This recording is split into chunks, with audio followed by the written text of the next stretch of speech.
আরে আরে, এই দাদুটি লাফাচ্ছে কেন এখানে? যা বাবা, কিছুই তো বুঝতে পারছি না। না তো গাছে কোনো ফল আছে, না তো নিচে কিছু রাখা আছে। এমনভাবে লাফাচ্ছে কিসের জন্য? ও দাদু, ও দাদু, এমনভাবে লাফিও না, তোমার মাজায় লেগে যাবে। যা বাবা, কোনো রেসপন্সই নেই। আমার কথা কি শুনতে পাচ্ছে না, নাকি লোকটির মাথা খারাপ? এমনভাবে লাফিয়েই যাচ্ছে একভাবে। ও দাদু, দাঁড়াও দাঁড়াও, এমনভাবে লাফিও না। কোনো কথাই শুনছি না তো। এই রে, আজকালকার ছেলে হয়ে তুই কি আমার থেকে বেশি বুঝে গেছিস?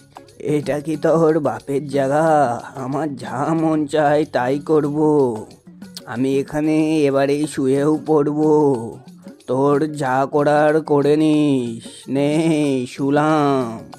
আরে, এখানে শুয়ে পড়লো আবার? আমি তো ভালোর জন্যই বললাম। যা বাবা, আজকাল তো ভালোর কোনো জামানাই নেই।